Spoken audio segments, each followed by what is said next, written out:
Assalamualaikum warahmatullahi wabarakatuh. Perkenalkan, kami dari kelompok 9 FM22C, kelompok penyakit pneumonia yang beranggotakan saya sendiri, Gusti Ayu, Fitri Widiani, dan Isrina Virial. Kami akan mempresentasikan hasil diskusi kelompok kami. Yang pertama, ada pneumonia. Definisi dari pneumonia adalah infeksi atau peradangan akut di paru-paru yang disebabkan oleh bakteri, virus, atau jamur. Penyakit ini merupakan salah satu penyebab utama kematian global, terutama di kalangan anak-anak, lansia, dan orang dengan sistem imun lemah. Berdasarkan Kemenkes RI 2023, pneumonia merupakan peradangan di parenkim paru yang disebabkan oleh infeksi patogen, kecuali Mycobacterium tuberculosis. Riskesdas 2018 menunjukkan jika 2,21% penderita pneumonia berasal dari kelompok seluruh usia dengan prevalensi lebih tinggi pada usia lanjut seperti 44-64 tahun dengan 2,5%, 64-74 tahun dengan 3,0%, 75 tahun ke atas dengan 2,9%, dan JKN 2014 hingga 2018 mencatat pneumonia dalam 10 kasus rawat inap tertinggi. Penyebab kelompok rentan dan pengobatan pneumonia. Sebagian besar pneumonia disebabkan oleh mikroorganisme seperti virus atau bakteri, serta faktor eksternal seperti sosial, ekonomi, lingkungan, adat, malnutrisi, dan imunisasi. Pneumonia rentan menyerang anak-anak yang memiliki sistem imun belum matang, serta lansia yang mengalami penurunan fungsi imun dan sering memiliki penyakit penyerta. Pengobatannya bergantung pada penyebab penyakit. Jika disebabkan bakteri, biasanya diatasi dengan antibiotik. Namun penggunaan antibiotik yang tidak tepat dapat menimbulkan resistensi, meningkatkan resiko efek samping dan biaya pengobatan. Berikutnya ada epidemiologi pneumonia. Pneumonia merupakan infeksi saluran pernafasan bawah yang ditandai dengan gejala seperti batuk, sesak nafas, dan demam yang disebabkan oleh patogen seperti bakteri, virus, dan jamur. Pneumonia menjadi salah satu penyebab utama kematian pada anak-anak di seluruh dunia, terutama di wilayah Asia Selatan dan Afrika Sub-Sahara. Data global menyebutkan bahwa pneumonia menyebabkan sekitar 19% kematian pada balita dengan perkiraan mencapai 970.000 kematian balita per tahun.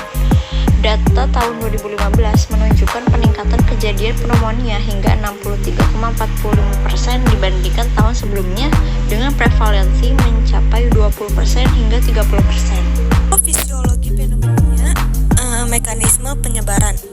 Penyebab pneumonia mencakup virus, bakteri, jamur, dan parasit.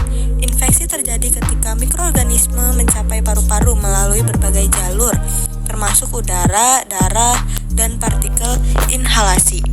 Penyebarannya, mikroorganisme dapat masuk melalui droplet udara, percikan batuk, atau kontaminasi alat kesehatan. Selanjutnya ada, pada kondisi kebersihan gigi yang buruk, flora normal di tenggorokan dapat menjadi patogen. Terus bakteri gram negatif dan Staphylococcus juga dapat menyebar melalui darah akibat sepsis atau prosedur medis yang terkontaminasi. Selanjutnya ada tanda dan gejala pneumonia.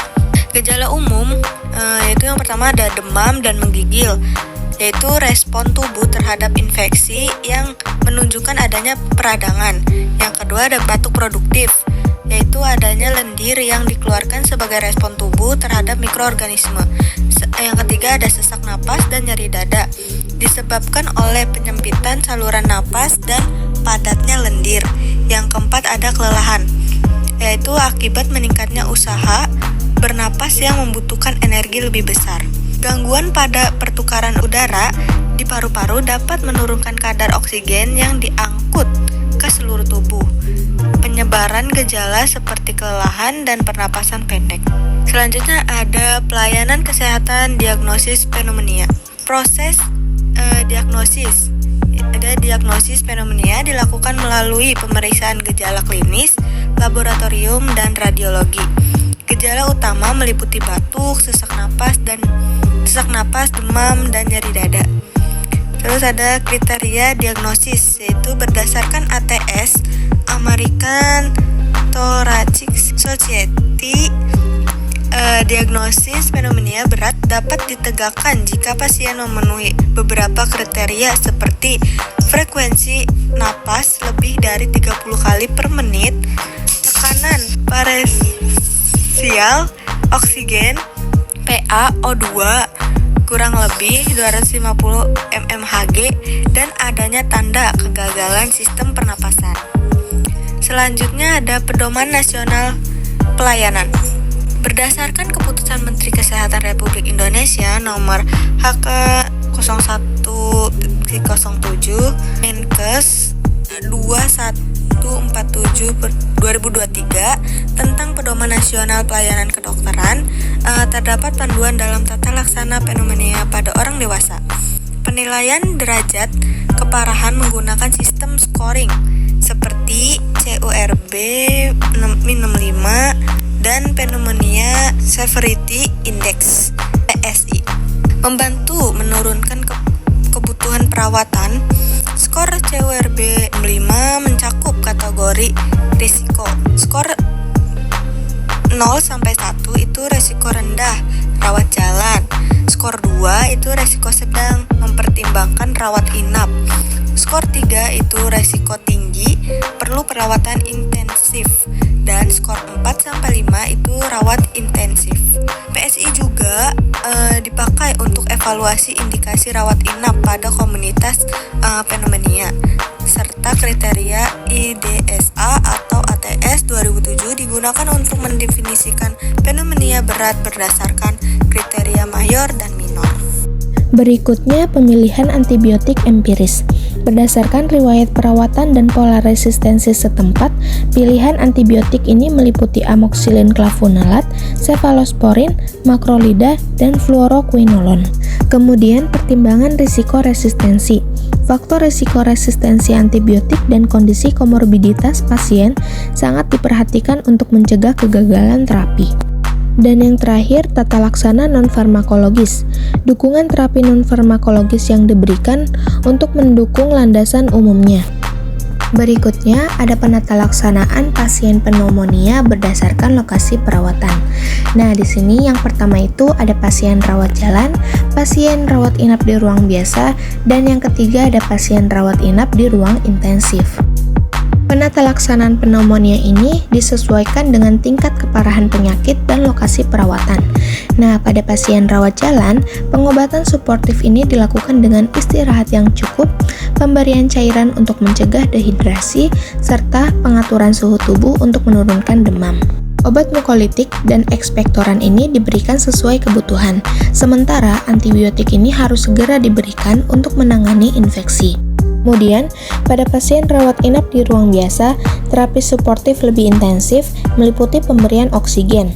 Infus ini untuk koreksi kalori dan elektrolit, serta obat simptomatik seperti antipiretik dan mukolitik.